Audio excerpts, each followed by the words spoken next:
हमने बचपन से ही ये सुना जरूर है कि भगवान से बड़ा कोई नहीं है, माना भी है, लेकिन कभी कभी हमारा विश्वास हिल जाता है, डोल जाता है। कभी कभी हमें भी ये लगने लगता है कि भगवान भी दूसरे के साथ खड़ा है, मेरे साथ नहीं है। उसके पीछे क्या कारण है?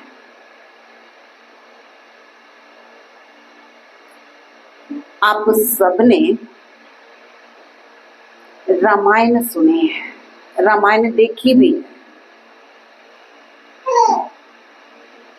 अंगद गया था रावण के दरबार में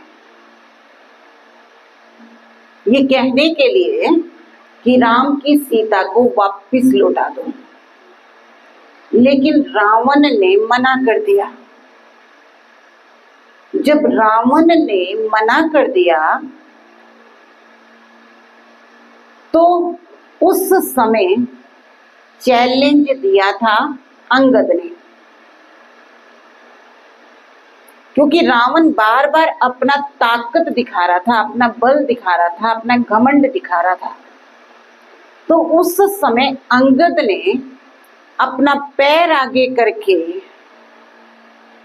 रावण को कहा, सीता मैं तुम्हारे रावण की लंका में छोड़ के चला जाऊंगा, अगर तुम में से कोई भी मेरा पैर हिला दे तो।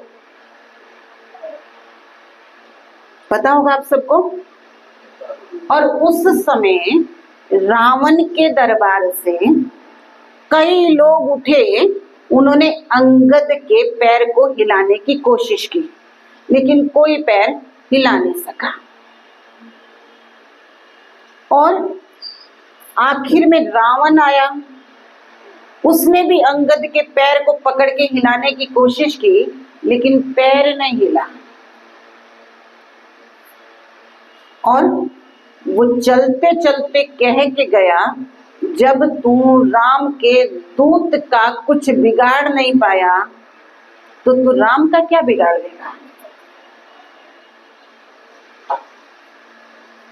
तो राम के दूत में इतनी ताकत दिखाई। किसी ने अंगद से पूछा कि तूने इतनी बड़ी गलती कर दी, अगर वो रावण तेरा पैर हिला देता तो सीता पत्नी तो राम की थी ना, तो सीता को वहीं छोड़ना पड़ता, तूने गलती क्यों की।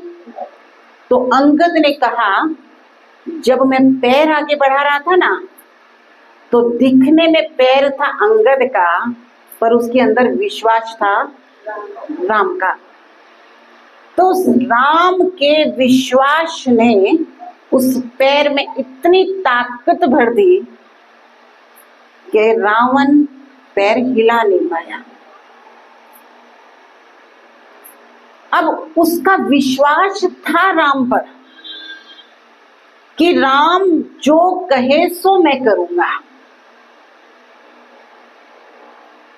तो अब हम चेक करें, हम कहते तो हैं कि हमारा विश्वास, हमारा बल एक भगवान है, लेकिन क्या ऐसा है?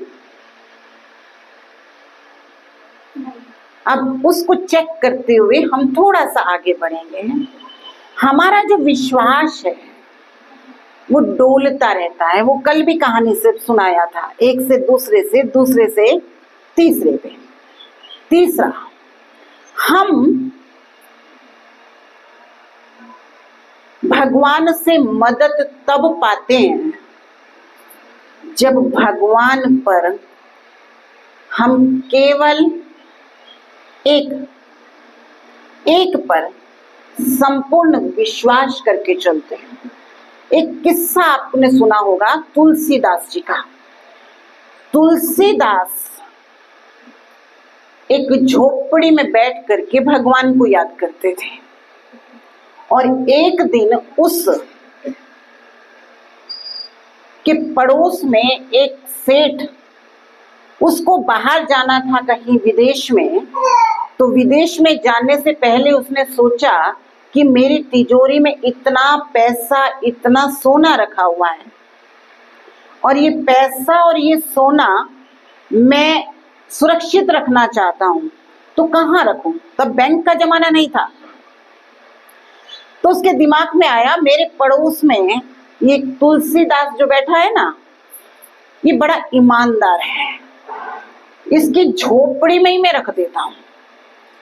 वो झोपड़ी में तुलसीदास के पास जाता है, कहते मुझे जाना है विदेश और ये मेरा सोना, ये मेरा पैसा मुझे सुरक्षित रखना है, बता कहाँ रखूं?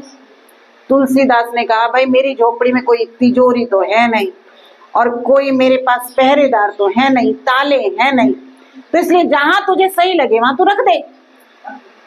तो सेठ ने एक खड्डा खोदा उसकी झोपड़ी में और सारा धन उसमें दबा दिया।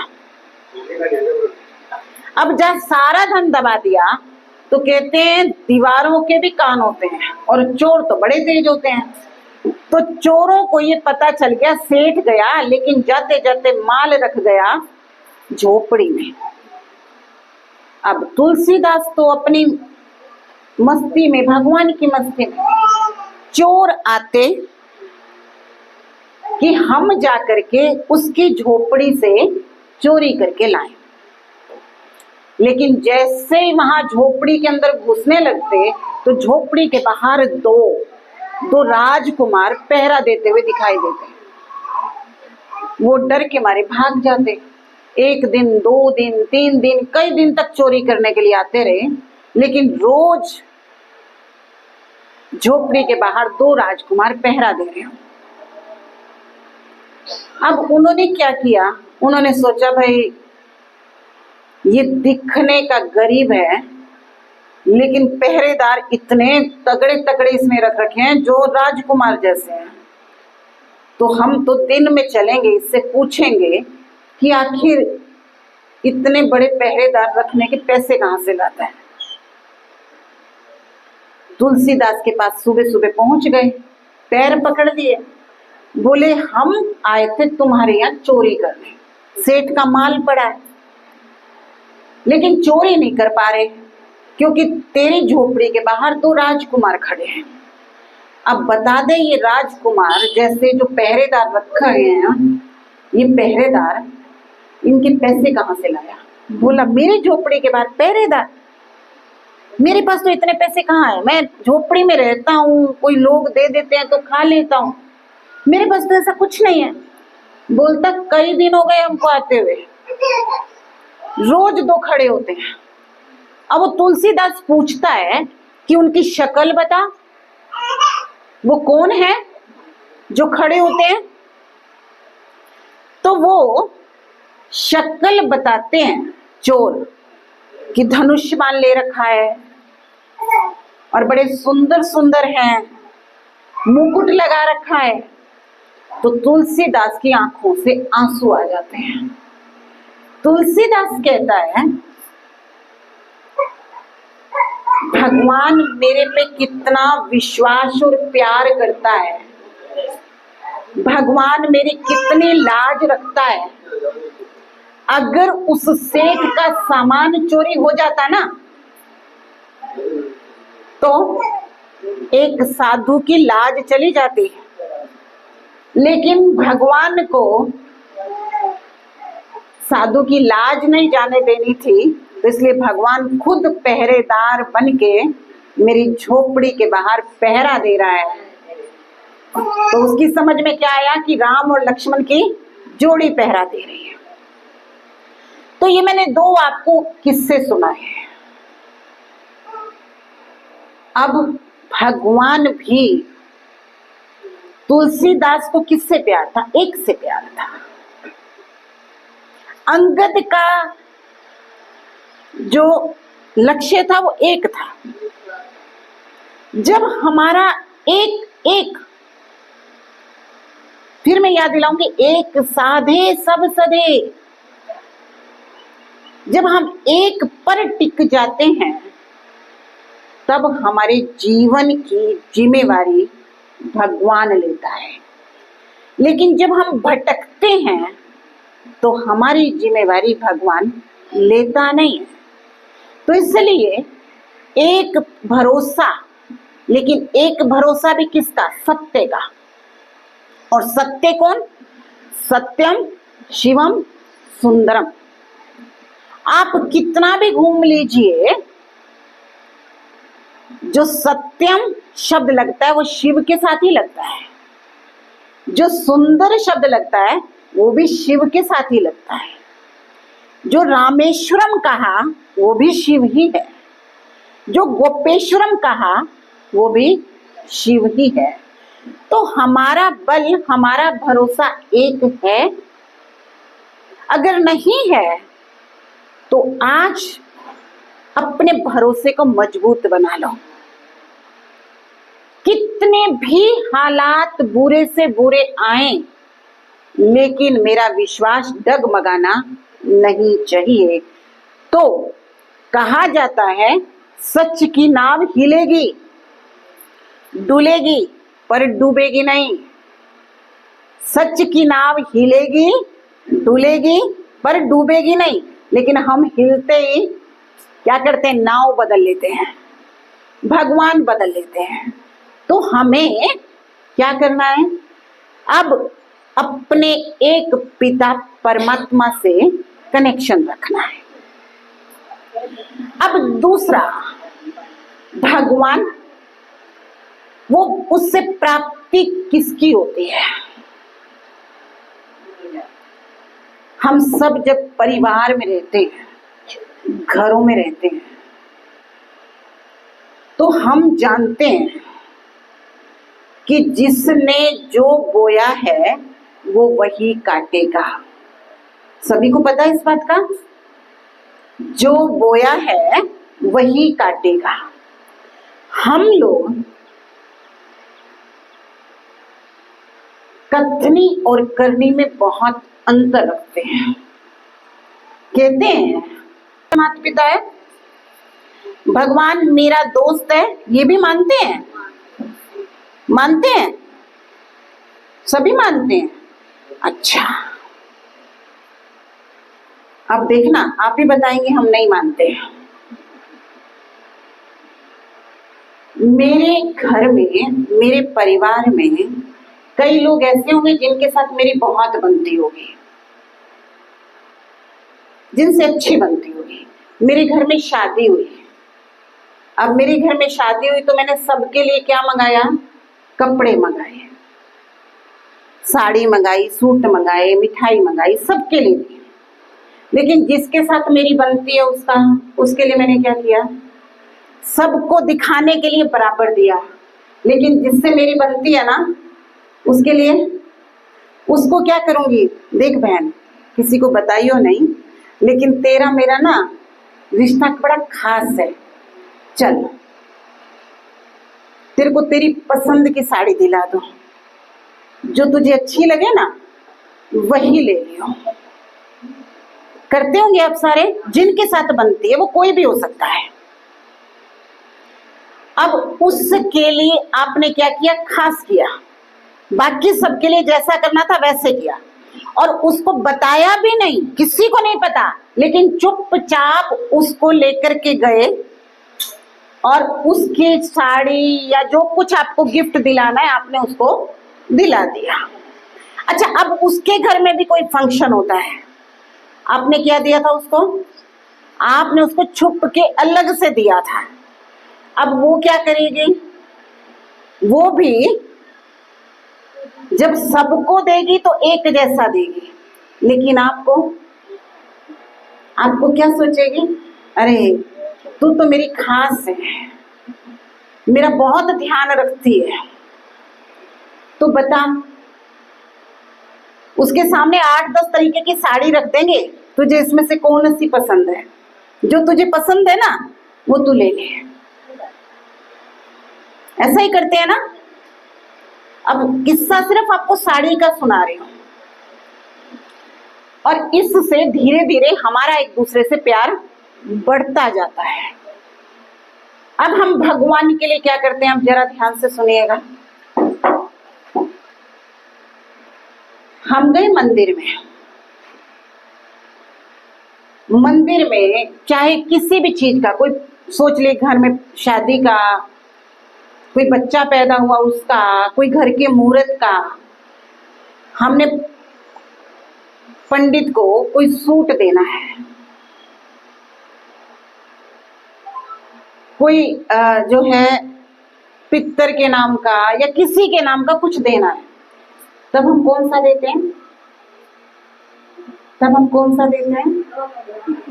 तब हम देते हैं, तब उसको बोलते हैं दुकानदार को, भाई लेन देन वाला जो सूट हो ना वो दिखा दे। बताओ, हम सब करते हैं ना। अब दुकानदार को भी पता है लेन देन वाला सूट कौन सा है।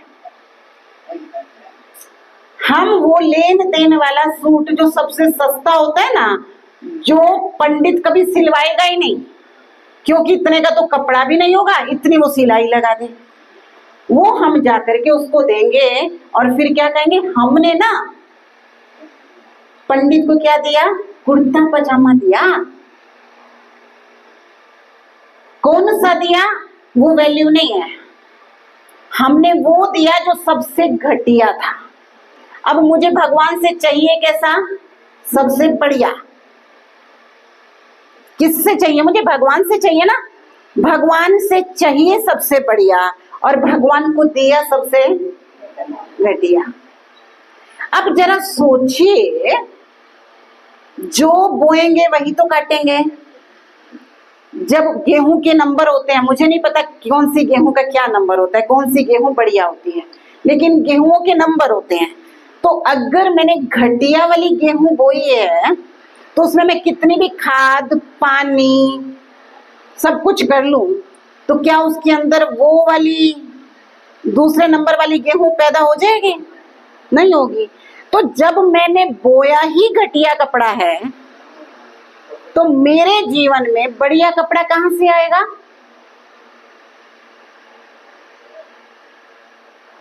आज भी आप देखना, कई घरों में ऐसा होता है, बाप या बच्चा कोई भी ऐसा घर में ऐसा होता है जो सिर्फ कमा कमा के लाता है, लेकिन वो अपने कपड़े नहीं सिलवा सकता। कोई उसको मना नहीं करता, लेकिन वो कंजूस इतना होता है वो अपने कपड़े नहीं सिला सकता। वो अपने बेटे के उतरे हुए कपड़े पहन लेता है, कहते अपन तो काम चलाना है, कमा के वही ला रहा है। वो सारी उम्र कमा के लाता है, अपने परिवार पे खर्च करता है, लेकिन अपने पे खर्च नहीं कर सकता। इसका मतलब क्या है? उसने बोया ही नहीं है। उसने बोया होता तो वो काटता ना, काटने का मतलब खुद यूज करता ना। वो काट नहीं रहा है, वो दूसरों का कर्जा उतार रहा है। तो हम अब इस संसार में चाहते हैं ऊपर वाले से, भगवान मेरी ना नौकरी लगवा दे, तो मैं भंडारा कर दूं, मैं सवा मनी कर दूं। अब जरा एक बात सोचिएगा, जो भगवान मेरी लाख रुपए की नौकरी लगवा देगा, क्या वो अपना 11,000, 12,000, 15,000 का भंडारा नहीं कर लेगा? नहीं कर लेगा। वो अपना भंडारा कर सकता है ना, उसके पास पैसों की कमी है, उसके पास कोई कमी है।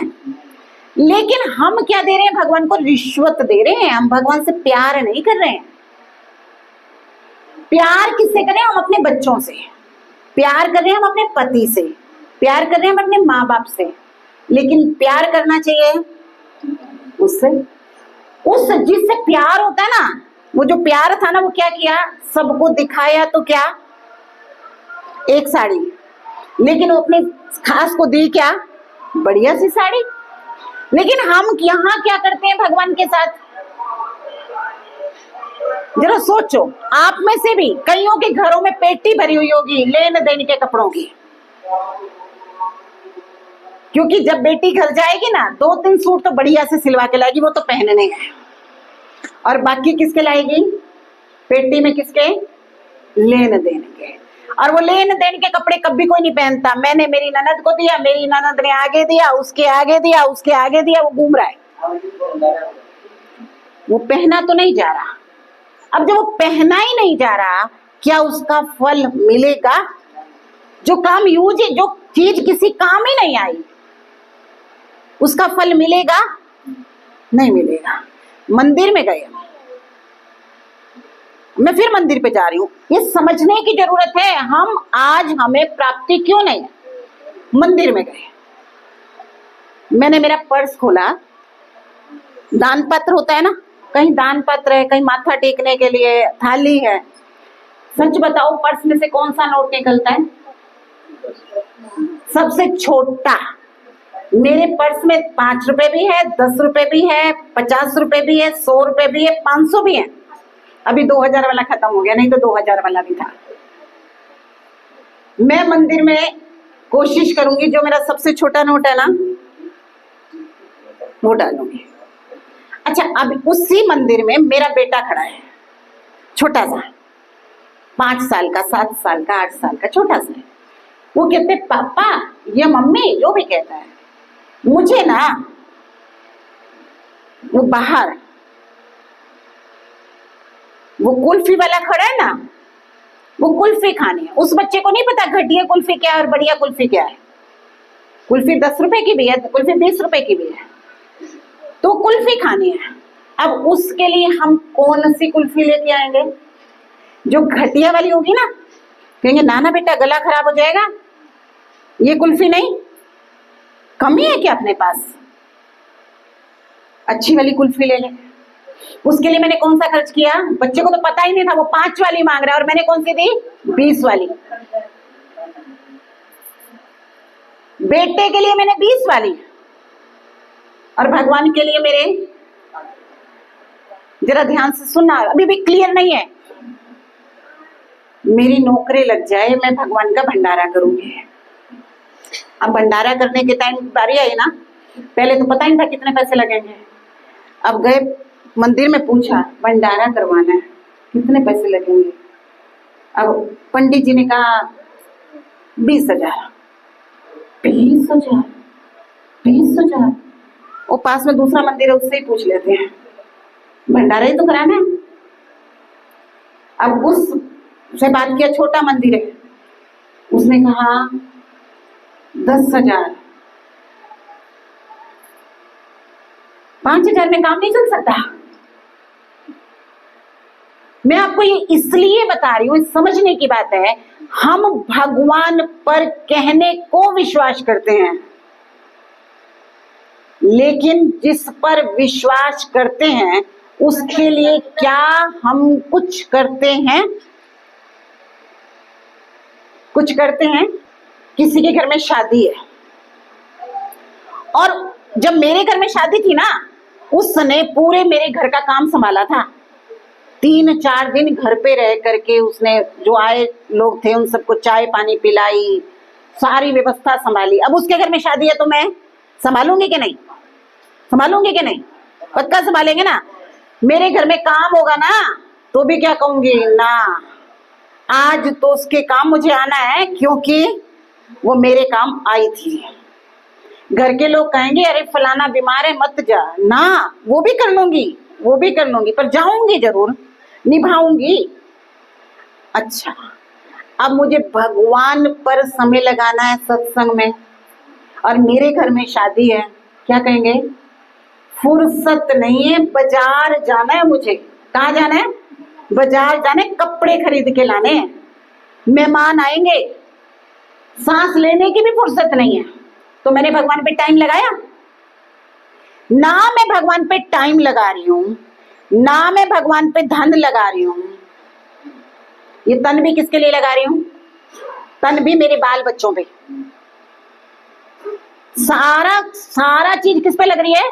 मेरे बाल बच्चे और मेरे परिवार पे। कह क्या रही हूं?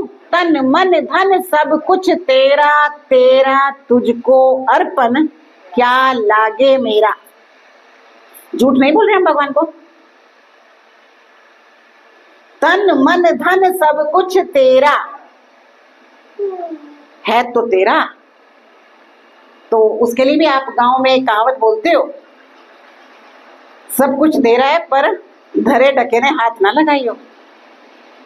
तो ऐसे ही हम कहते हैं भगवान का, लेकिन जब भगवान पर समय लगाने का टाइम आता है ना, तो घड़ी देखने लग जाते हैं, टाइम हो गया। तो अब जरा सोचिए, जिसके साथ मेरा रिश्ता कमजोर है, जिसके साथ मेरी बॉन्डिंग कमजोर है, जिस पर मैं अपना टाइम लगा नहीं रही, क्या वो मुझ पर टाइम लगाएगा? लगाएगा? आपका ही तो है, हाथ को हाथ धोता है, आप ही बोलते हो ऐसा। तो जब मैंने भगवान पर अपना समय नहीं लगाया, अपना तन नहीं लगाया, अपना मन भी नहीं लगाया, मन किस में लगाया? चिंता में। मन में सारा दिन भगवान ने कहा मन मना भव, मन ही मन मुझे याद करो। चेक करो, मन में भगवान याद है? हैं? मन में क्या है? नौकरी पे जाना है, काम धंधा देखना है, बाल बच्चों को पढ़ाना है। सोते हैं ना तो मन के अंदर चिंताओं को लेकर सोते हैं, उठते हैं ना तो भी चिंताओं को लेकर के उठते हैं। तो मन में भी भगवान नहीं है, ना मेरे तन के साथ भगवान, ना मेरे मन के साथ भगवान, ना मेरे धन के साथ भगवान। तो भगवान से मुझे मदद मिले कैसे? आपको अगर भगवान से मदद चाहिए तो एक चीज भगवान को देनी पड़ेगी। क्या दोगे? मन। भगवान को हमारा सच्चा और साफ मन चाहिए, और जहां सच्चा और साफ मन है वहां पर भगवान आपके लिए दौड़ा चलाएगा। इसकी मिसाल है सुदामा। सुदामा सुदामा गरीब था। आपको पता है वो गरीब क्यों बना था? क्यों बना था गरीब? नहीं मालूम? कहते हैं सुदामा और कृष्ण दोनों अपने संदीपन ऋषि के आश्रम में इकट्ठे पढ़ते थे। जब दोनों इकट्ठे पढ़ते थे तो एक दिन वो जंगल में लकड़ी काटने गए, तो संदीपन ऋषि की जो पत्नी थी उसने थोड़े से भूगड़े एक पोटली में डाल के दिए सुदामा को, और कहा तुमको लेट हो जाएगी, वहां भूख लगेगी, दोनों बांट करके खा लेना। अब जब वहां जाते हैं तो बारिश हो जाती है, अंधेरा हो जाता है। सुदामा को लगती है भूख, भूख तो लगी थी कृष्ण को भी। सुदामा को भूख लगती है तो वो चुपचाप, क्योंकि कृष्ण को पता ही नहीं है कि भूगड़े हैं, तो चुपचाप भूगड़े खाना शुरू कर देता है। भूगड़े की आवाज आती है कृष्ण के पास, तो कृष्ण पूछता है कि मुझे भूख लग रही है और तुम कुछ खा रहे हो तो मुझे भी दे दो। बोला ना ना ना, मैं कुछ नहीं खा रहा, मेरे को भी बहुत भूख लग रही है। और वो चुपचाप भूगड़े खा जाता है। खाए क्या थे? थोड़े से भूगड़े, ज्यादा भूगड़े नहीं खाए थे, थोड़े से भूगड़े। अब उसकी सजा मिली थी उसको, वो सारी उम्र क्या बना? गरीब बना। इतनी गरीबी में दिन काटे कि उसको लोगों के घर से मांग के भी वो बच्चे का पेट नहीं भर पाया था। तो कहीं हम यही गलती तो नहीं कर रहे? अगर मेरे पास कहीं धन की कमी है तो कहीं मैं किसी का हिस्सा तो नहीं खा रही?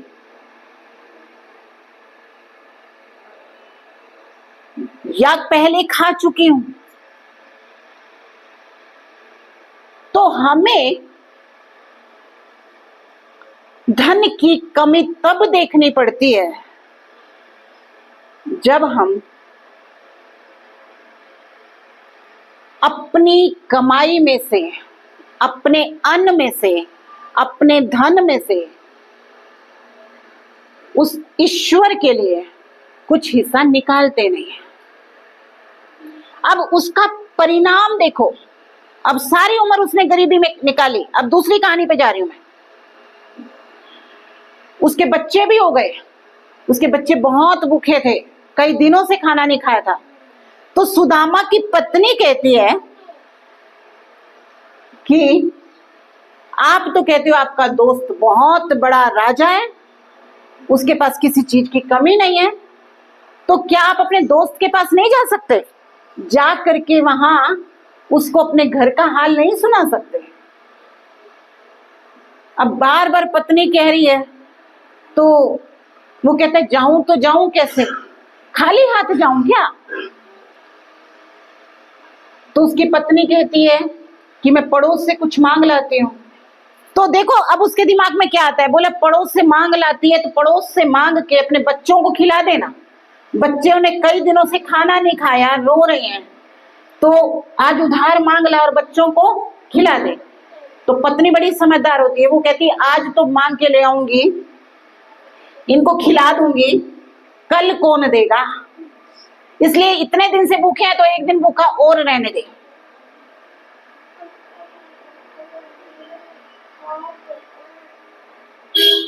तू ले जा ये चावल, मैं मांग के लाती हूँ, तू चावल ले जा और दोस्त को दे दे। वो चावल लेके जाता है मुट्ठी भर, 3 मुट्ठी चावल, और वो 3 मुट्ठी चावल लेकर के जाता है। अब राजा कृष्ण के महल को देख करके उसको शर्म आती है, मैं ये चावल दूं तो दूं कैसे?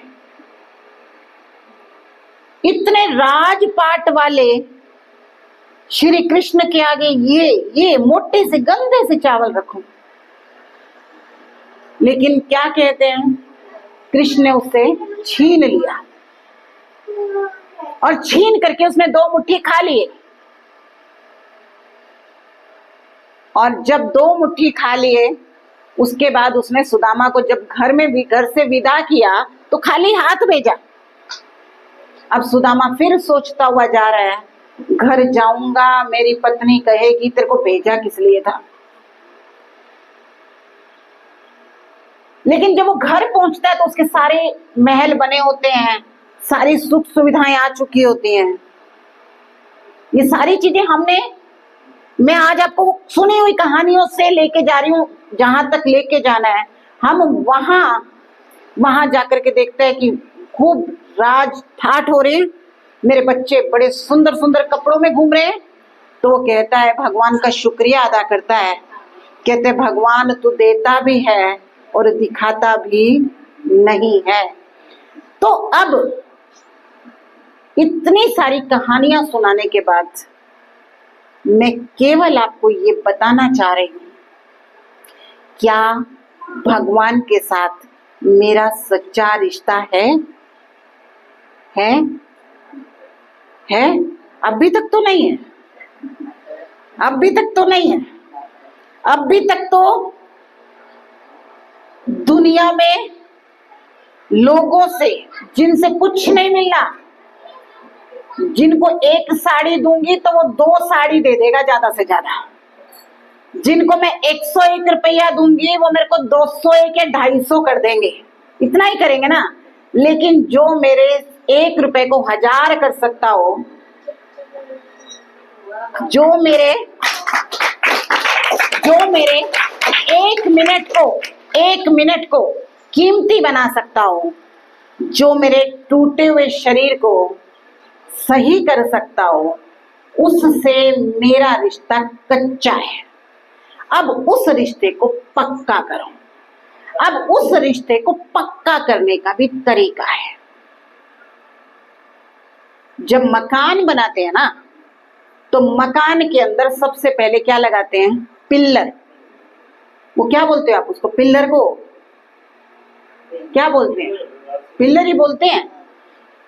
तो आजकल पहले मकान बनाने से पहले पिल्लर खड़े करते हैं। चित्र दे दो पिल्लर वाला। तो ऐसे ही भगवान से भी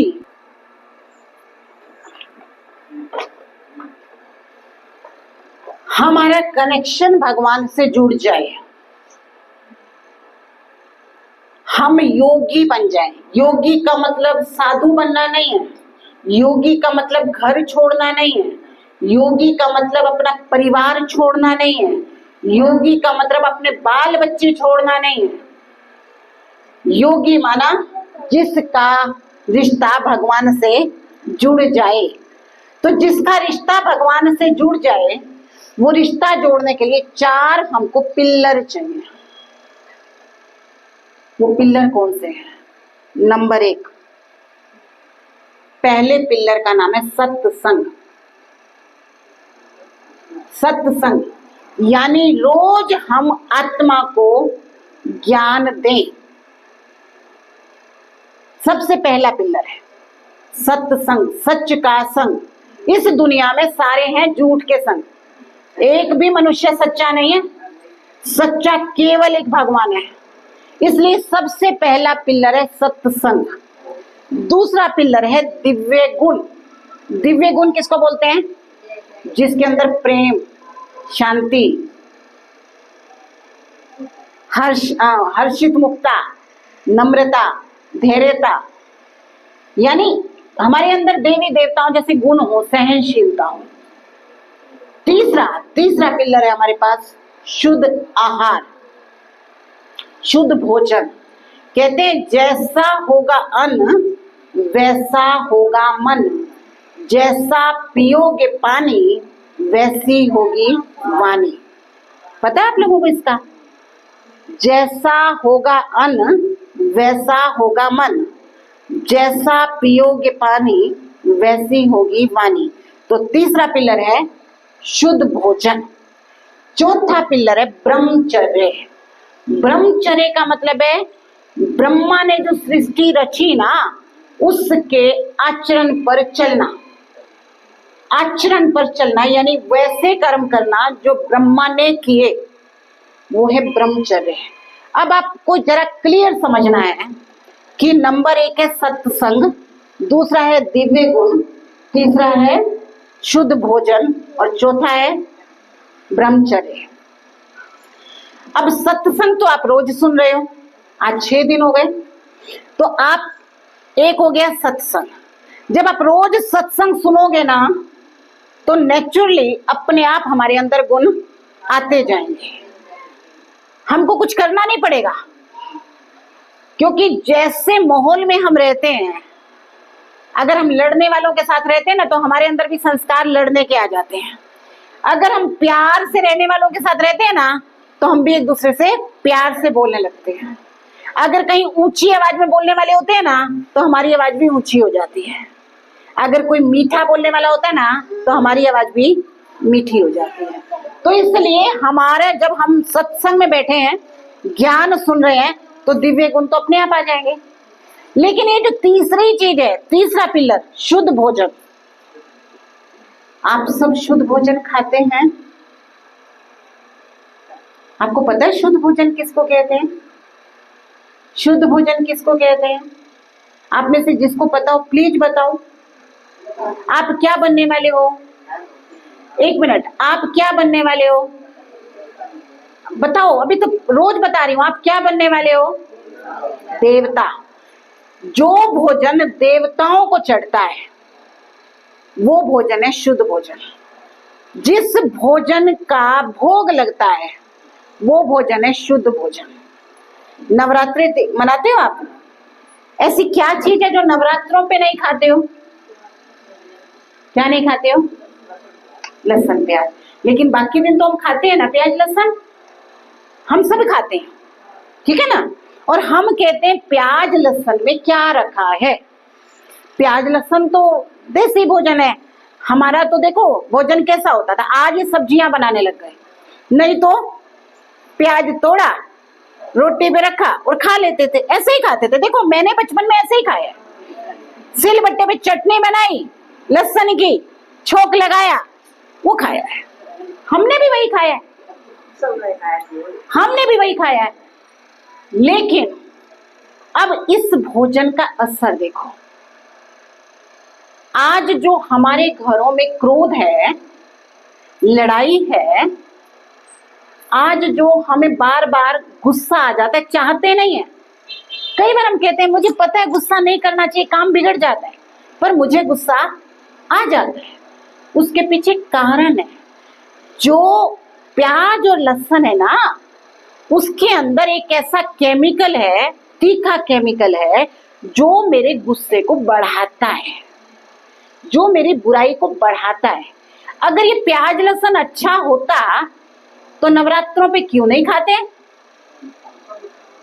नवरात्रों में कोई नहीं खाएगा। हमारे हिंदू धर्म में किसी के घर में प्याज लहसुन 9 दिन तो नहीं होगा। अच्छा, दूसरा, कनागत करते हैं ना हम लोग पितरों का। जब कनागत करते हैं तो कनागत वाला जो प्रसाद बनाते हैं उसमें प्याज लहसुन डालते हैं, यानी पितर भी नहीं खाते, देवता भी नहीं खाते, पितर भी नहीं खाते। तो जब देवता नहीं खाते, पितर नहीं खाते, अच्छा, जब हम घर में जागरण करते हैं तो जागरण में जो प्रसाद बनता है उसमें प्याज लहसुन डलता है? क्यों नहीं डलता? प्याज लहसुन में क्या बुराई है? क्या बुराई है? बताओ, क्या बुराई है? तो जब हमारे देवी देवता नहीं खाते तो हम कैसे खा सकते हैं? अब हमने आदत डाली। क्यों डाली? हम कहते हैं प्याज लहसुन नहीं डले ना तो सब्जी स्वाद नहीं बनती है। जब मैं भी शुरू शुरू में आश्रम में गई ना, तो मैं भी यही कहती थी कि बिना प्याज लहसुन के सब्जी स्वाद नहीं लगती है। थोड़े दिन तो जैसे आपको सुनने में बड़ा अटपटा लग रहा है, मुझे भी बड़ा अटपटा लगा, और मैंने मेरी बहन जी की बात नहीं मानी। मैंने पता क्या कहा? प्याज लहसुन तो खाऊंगी मैं, भगवान को याद कर लूंगी, जैसा कहोगे वैसा कर लूंगी, पर प्याज लहसुन तो खाऊंगी। कहते हैं भगवान हमारी बुद्धि खोलने वाला है। जिदबाजी तो कर ली, लेकिन हम कहानियां सुनते हैं, कहीं मीरा की, कहाँ राजा गोपी चंद की सुनते हैं ना। तो राजा गोपी चंद जो महलों में रहता था, उसने महल छोड़ दिए। किसके लिए? भगवान के लिए। क्या तो मेरे संकल्प उठा, तो क्या मैं भगवान के लिए प्याज नहीं छोड़ सकती? महल तो भगवान छुड़ा ही नहीं रहा। सोचने की बात है। जिसको भगवान से प्यार था मीरा, उसने प्यार में, भगवान के प्यार में जहर पी लिया। तो मैं भगवान के लिए ये छोटा सा त्याग नहीं कर सकती, और मैं कहती हूँ मैं भगवान से प्यार करती हूँ। अब जरा सोचो, किसी की शादी हो गई, यहाँ आप लोगों की हुई है ना, इसलिए आप लोगों का एग्जाम्पल दे रही हूँ। अब किसी की शादी हो गई, जो पत्नियां हैं वो घर में पहले जो भोजन अपनी पसंद का खाती थी, ससुराल में आई तो किसकी पसंद का खाती हैं? किसकी पसंद का खाते हो? खाना पता है बनाने से पहले कहेंगे मेरे ना पति को ये पसंद है, मैं ये बनाऊंगी। ऐसा ही होता है ना। ये नहीं कहते मुझे ये पसंद है इसलिए मैं ये बनाऊंगी। अच्छा, घर में सासू भी बता देती है तुम्हारा ये पति है ना, इसको ये चीजें पसंद है, ये बना ले, सीख ले, और ऐसे ऐसे बना ले, उसको अच्छा लगेगा। तो हम संसार में अपने पति के लिए अपने स्वभाव को बदलते हैं कि नहीं? अच्छा, पहले हम 8 बजे उठते थे, ध्यान से सुनना, 8 बजे उठते थे। ससुराल में आए, मेरा पति 5 बजे नौकरी पे जाता है। अब कितने बजे उठूंगी? पति को चाय पानी दूंगी कि नहीं? तब कितने बजे उठूंगी? 4 बजे।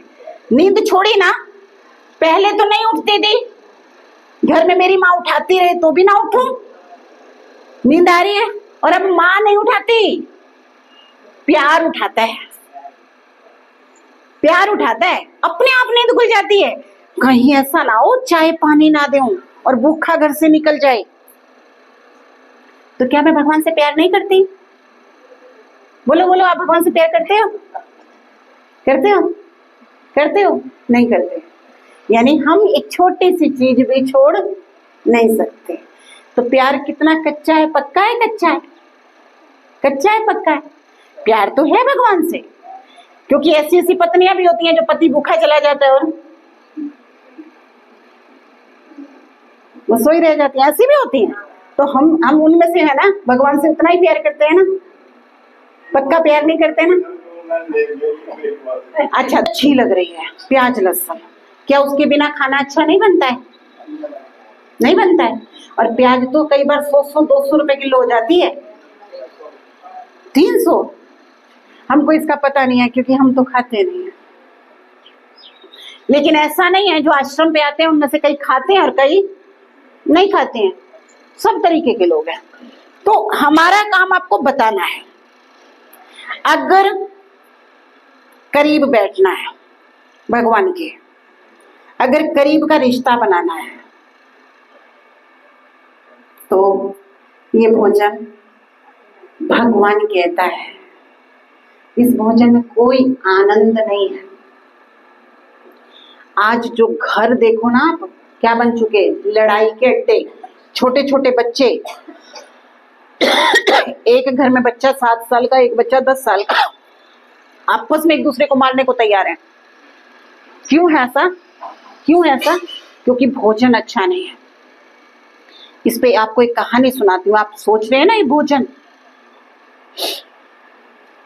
अगर आप आजमाना चाहो तो 21 दिन आजमा के देखो। 21 दिन, परमानेंट के लिए नहीं बोल रही मैं, आपको 21 दिन आजमा के देखो कि इससे आपके घर में फर्क कितना पड़ता है। एक बार एक साधु जंगल से जा रहा था। अब जंगल से जाते जाते उसको क्या लगी? प्यास लगी। जब उसको प्यास लगी ना, तो उसने देखा कहीं पानी पी लूं। तो जंगल में कुएं तो उसको बहुत सारे मिले, लेकिन बड़ी और बाल्टी नहीं मिली। बड़ी बाल्टी उसको मिली नहीं। तो पानी कैसे पिए? खूब प्यासा, इतना प्यासा। तो ऐसे जंगल में चलता जा रहा है, पानी को देख के प्यास और बढ़ रही है, लेकिन पिए तो पिए कैसे? एक कुएं के पास उसको बड़ी बाल्टी मिल गई। उसने कुएं से पानी निकाला, पिया, संतुष्ट हो गया। अब पानी पीने के बाद वो चलने लगा। तो चलते चलते अचानक उसके दिमाग में आया, पता नहीं जंगल कितना लंबा होगा, फिर मुझे प्यास लग गई तो कुएं तो पहले भी मिले, गांव में जंगल में कुएं और भी मिल जाएंगे, लेकिन अगर बड़ी बाल्टी नहीं मिली तो मैं प्यासा मर जाऊंगा। वो उस वापस कुएं पे जाता है, उस बड़ी बाल्टी को उठाता है और उसको हाथ में लेके चल देता है।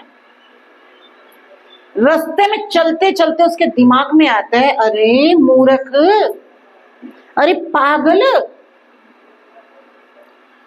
तूने घर छोड़ दिया, पैसा छोड़ दिया, परिवार छोड़ दिया, और आज तेरी नियत इस रस्सी और बाल्टी पे खराब हो गई।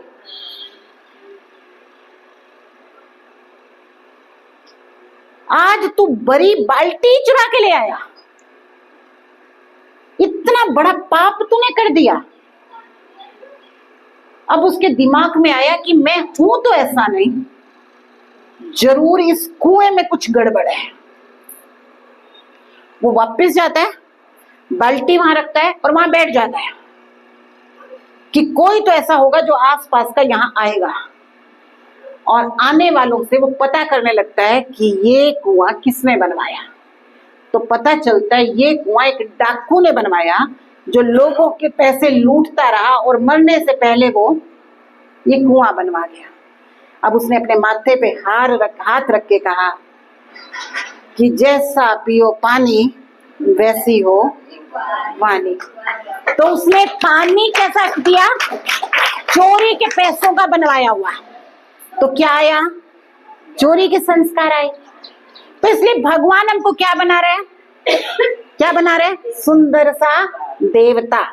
अब देखो आपके सामने ये कान्हा जी आप रोज ले लेके घूमते हो। आप लोगों को पता है जिनके घर में ये लड्डू गोपाल होता है उनके घर में प्याज लहसुन का भोग कान्हा जी को नहीं लगता। पता है आपको इस बात का? मालूम है? नहीं पता?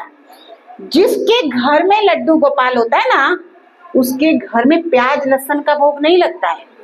लेकिन आज पाप इतना बढ़ता जा रहा है, लड्डू गोपाल को लाने का नियम ही यही है। लेकिन आज क्या हो गया, आज क्या करने लग गए कि घर में तो प्याज लहसुन बना लो लेकिन इसको भोग नहीं लगाते।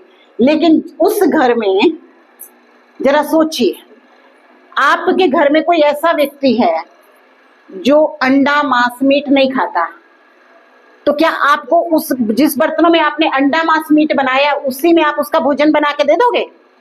नहीं दोगे ना, क्योंकि क्या पता है ये शुद्ध भोजन खाता है।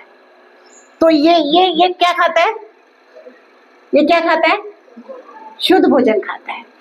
कान्हा जी लड्डू गोपाल इतना प्योर है, इसलिए हम जो इसके घर में लाते हैं ना वो तीनों टाइम इसको भोग लगाते हैं, इसको रोज नहलाते हैं, इसके रोज कपड़े बदलते हैं, करते ना। तो जरा सोचो, एक कान्हा जी घर में लाए तो इतना ध्यान रखा। ये मन क्या है? इस मन की सफाई जरूरी नहीं है? बताओ, जरूरी नहीं है? तो इस मन को ने गलत चीज मांगी, हम इसको दे रहे हैं और हमको गलत भी नहीं लगती। आपको मालूम है अभी ना हमारी एक गाड़ी आई थी नशा मुक्ति में। ये किस्सा मैं आपको स्पेशली इसलिए सुना रही हूँ, नशा मुक्ति की गाड़ी आई और हम सबको नशे छुड़ाने के लिए प्रेरित कर रहे हैं। तो गाड़ी लेकर के गए हम हुड्डा पार्क। सज्जन भाई आप साथ ही थे ना? हुड्डा पार्क आप लोग थे? नहीं थे? तो हम लोग गए हुड्डा पार्क। हुड्डा पार्क जब पहुंचे तो वहां एक चौपाटी, खाने वाली कुछ चौपाटी है। एक तो पार्क के पास जो खाने वाली रेडियां लगी होती है, मुझे नहीं पता उसको क्या बोलते हैं, उसके अंदर सिर्फ खाने की, बाहर कोई खाने वालों की कुल्फी और चीजें। तो हम लोगों ने उसके बाहर वो गाड़ी खड़ी कर दी नशा मुक्ति के लिए। वहां एक दुकान थी जिसके ऊपर बहुत सारे नशा करने वाले लोग बैठे थे, बहुत सारे। हम लोग सुना रहे थे नशा छोड़ो, वो सारे के सारे ग्रुप उठ के आ लिया। आके पता है क्या बोला? हम तो करेंगे नशा, हम तो पिएंगे नशा, आप भी पी के देखो तो पता चले इसमें कितना मजा है। अब आपको अटपटा लग रहा होगा, जो नहीं नशा करते ना उनको लग रहा होगा मूर्ख है वो। बता, नशा भी कोई करने की चीज है? नशा दिमाग को सुन्न कर देता है, सोचने समझने की शक्ति खत्म कर देता है। लेकिन ये बात उनको समझ में नहीं आ रही थी। हमारी गाड़ी जितना ऊंचा बोलती वो उससे भी ऊंचा बोलते हैं। आखिर वो गाड़ी के चारों ओर उन्होंने घूमना शुरू कर दिया और हाथ में तालियां बजानी शुरू कर दी ऐसे। और तालियां घुमाते बजाते बजाते, बड़े मजे की चीज है, सबको करना चाहिए। अब क्यों लग रहा है उनको हम खराब लग रहे थे? उनको क्यों खराब लग रहे थे? क्योंकि हम उनको नशा छुड़वा रहे थे, इसलिए हम उनको खराब लग रहे थे। उनका कसूर नहीं है, क्योंकि वो उसके आदी हो चुके। ऐसे हम भी बहुत सारी चीजों के आदी हो चुके। किसके? गुस्से के आदी हो गए, लोभ के आदी हो गए, प्याज लहसुन के आदी हो गए। कई लोग तंबाकू ऐसे ही खाते होंगे ना? ऐसा ही होता है क्या? मुझे ये नहीं पता। ऐसे करके जो खाते हैं वो क्या होता है? क्या होता है? ऐसे ऐसे करके कुछ खा रहे होते हैं, तो कुछ इसके आदी हो गए, है ना? जो जिसका आदी हो गया, अगर उससे वो चीज छुड़ाई जाएगी तो उसको दुख होगा कि नहीं होगा? अब यहाँ एक छोटी सी लड़की बैठी है, देखो उसके हाथ में मोबाइल है। अगर मैं इससे मोबाइल खींचूंगी तो ये रोएगी कि नहीं? रोएगी ना। तो भगवान भी जब हमारी बुरी आदतें छुड़ाता है तो हम क्या करते हैं? हम क्या करते हैं? हम क्या करते हैं? हम भी रोते हैं ना, छूटती नहीं है, हम तो नहीं छोड़ेंगे। जैसे वो बच्चा मोबाइल नहीं छोड़ रहा ना, ऐसे हमसे भी हमारी बुरी आदत छूटती नहीं है। लेकिन हम भगवान के बच्चे क्या हैं? देवता बनने वाले हैं। भगवान कहता है अब मुझे इससे मोबाइल छुड़ाना है तो क्या करूंगी? क्या करूंगी? इससे मोबाइल छीन लूंगी और या तो बदले में कोई खिलौना दे दूंगी या फिर इसका माइंड किसी तरीके से डाइवर्ट करूंगी। तो ऐसे ही भगवान भी हमारा माइंड अब खुद में लगवा रहा है। अब आपकी मर्जी है, जीवन आपका है, जीवन आपका है। आपको अपना जीवन भगवान के बताए हुए रास्ते पे चल के लगाना है या संसार के बताए हुए रास्ते पे चलना है, मर्जी आपकी है। भगवान जबरदस्ती, मैं मोबाइल तो जबरदस्ती खींच सकती हूँ, भगवान जबरदस्ती कुछ नहीं करता। आपकी मर्जी। अगर आपको अपना जीवन ऊंचा बनाना है तो बदलना पड़ेगा। ये जो बुरी आदतें हैं मुझे छोड़ने के लिए, प्याज लहसुन बुरी आदत नहीं है, लेकिन प्याज लहसुन खाने से जो बुरी आदत आती है उसके लिए, जैसे चीनी तो बुरी है नहीं, लेकिन शुगर वाले को भाई मेरे को शुगर नहीं है, मैं तो चीनी खा सकती हूँ, लेकिन शुगर वाले के लिए वो चीनी क्या है? जहर है। ऐसे ही हम जब बुरी आदतों के अधीन हो जाते हैं तो बुरी आदतों को छुड़ाने के लिए भगवान कहता है बुरा खान पान भी छोड़ना है। अब ये आपकी मर्जी है, हमने केवल आपको रास्ता बताने वाले हैं। करिए ना करिए आपकी मर्जी। अगर आपको ठीक लगे तो कर लीजिएगा और ना लगे तो जैसा चल रहे हैं वैसा चल दीजिएगा। मेरी तरह फिर यूं ही कहते रहिएगा ना मैं तो नहीं छोड़ूंगी मैं तो नहीं छोड़ूंगी। लेकिन जब जिस समय बुद्धि खुलनी होगी उस समय आपको खुद टच होगा कि हम तो इन चीजों को छोड़ दें तो अच्छा है। खाना बिना प्याज लहसुन के भी बहुत अच्छा बनता है। अब चौथा पिलर आता है ब्रह्मचर्य। अभी ब्रह्मचर्य क्या है? ध्यान से सुना। एक है ब्रह्मचर्य, दूसरा है ब्रह्म मुहूर्त, तीसरा है ब्रह्मा भोजन। इन सब के साथ क्या लग रहा है? ब्रह्म। तो ब्रह्मचर्य का मतलब है सुबह सुबह आप जब सारी दुनिया सो रही हो उस समय बिस्तर छोड़ दो। उस समय, कौन सा समय? 4 बजे। 4 बजे आपको हर हालत में उठ जाना चाहिए। कौन कौन उठता है 4 बजे? आप उठ रहे हो तो कमाल है। आज की दुनिया में तो 4 बजे लोग उठते नहीं। सुनिए, 1 मिनट ध्यान से सुनिए। जो जागत है सो पावत है, जो सोवत है सो खोवत है। जो सुबह का समय है ना, सुबह का समय, थोड़ा सा ये टॉपिक आपका लंबा जा रहा है लेकिन इसको क्लियर करना मेरे लिए बहुत जरूरी है। सुबह सुबह भगवान खाली है। क्यों खाली है?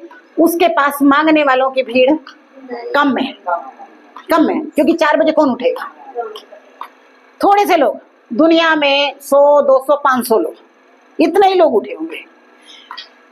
तो भगवान जब खाली होगा तो हमारी बात अच्छी तरह सुनेगा कि नहीं सुनेगा? हमारा काम करेगा कि नहीं करेगा? अच्छा, जो 4 बजे के बाद उठे 5 बजे, थोड़ी सी भीड़ और ज्यादा हो गई। 6 बजे उठे, भीड़ ज्यादा हो गई। 7 बजे उठे तो और भीड़ ज्यादा हो गई। मांगने वालों की भीड़ बढ़ती गई। जैसे जैसे मांगने वालों की भीड़ बढ़ गई वैसे वैसे वाइब्रेशन भी तो कैसे होते गए? नेगेटिव होते गए ना। सुबह सुबह के वाइब्रेशन पॉजिटिव होते हैं और बाद में वाइब्रेशन नेगेटिव होते हैं। अब वो नेगेटिव वाइब्रेशन की वजह से भगवान से हमारा कनेक्शन जुटता नहीं है। क्यों नहीं जुटता? और धंधे भी तो बथेरे होते हैं। 4 बजे हमें क्या काम है? हमें भी तो कोई काम नहीं है। 4 बजे मुझे भी कोई काम नहीं, उसको भी कोई काम नहीं। तो जब हम उसको याद करते हैं ना 4 बजे बैठ के, 4 बजे, तो 4 बजे उससे कनेक्शन। अब आप कहोगे ऐसा आपके कहने की बात है, जब ये कोरोना था सबके मोबाइल चल रहे थे, इंटरनेट, तो कहते थे इंटरनेट ना जो काम करने होते थे नेट के, वो कहते थे रात को कर लो। रात को जो है ना सर्वर डाउन नहीं होता, इसकी जो स्पीड है वो अच्छी होती है, क्योंकि लोग सो जाते हैं। तो जिसको बड़े बड़े पीडीएफ फाइल वो करने होते थे तो रात को करते थे, और दिन को लोग सारे लगे हुए हैं, उस समय काम होता नहीं था। तो सेम भगवान का नेटवर्क भी दिन में बिजी है। सुबह सुबह 3-4 बजे भगवान का नेटवर्क, उसमें आराम से आप उससे बात कर सकते हैं। इसलिए सुबह का साईं बेड़ा पार लाएं। तो इसलिए ब्रह्मा ने अपने जीवन को बदल करके अपने भाग्य को बदला सुबह सुबह। कहते हैं जिसको कुछ पाना होता है ना, उसको कुछ तो त्याग करना पड़ता है। तो क्या हम नींद का त्याग भी नहीं कर सकते? नहीं कर सकते, नींद भी नहीं छोड़ सकते। अरे दिन में सो जाओ, 4 बजे उठ के भगवान को याद कर लो, 4:30 बजे, उसके बाद सो जाओ। कम से कम उस समय उससे अपनी शक्तियां तो ले लो, अपनी जो डाउनलोड करना हो वो कर लो, सो जाओ। जो बात उससे करनी हो कर लो, उसके बाद सो जाओ। तो इसलिए सुबह सुबह भगवान को याद करना चाहिए 4 बजे। इसलिए हम सुबह उठते हैं 3:30-4 बजे। तो जब हम 4 बजे उठते हैं तो भगवान हमारी मदद क्यों नहीं करेगा? अच्छा, जिसके मम्मी पापा नौकरी पे हो, उसके घर में छोटे छोटे बच्चे हैं, उसको अपने बच्चों को खाना पीला खिलाना है, दूध पिलाना है, बैग पैक करना है, वो क्या करते हैं माँ बाप? दोनों सुबह उठेंगे, फटाफट घर का काम निपटाएंगे और बच्चे का बैग भी पैक करेंगे, टिफिन भी बनाएंगे, सब कुछ पैक कर देंगे। लास्ट में बच्चे को उठाएंगे, ले बच्चे तेरा सब कुछ रेडी, उसको तैयार कर दिया, उसको भी तैयार कर दिया। तो सुबह सुबह सारा काम कर लेते हैं ना। तो ऐसे ही भगवान भी सुबह सुबह हमारा काम करने के लिए रेडी है। तो उससे अपना जो काम कराना हो करा लो। इस चीज की मैं आपको गारंटी देती हूँ। आप 21 दिन, आपको 21 दिन दे रही हूँ, 21 दिन आप 4 बजे उठो, 21 दिन आप प्याज लहसुन छोड़ के देखो, 21 दिन, और 21 दिन आप उससे जो बात करोगे आपके हर काम सिद्ध होंगे ही होंगे। ये हो नहीं सकता आप कहे और ना हो। ओम शांति।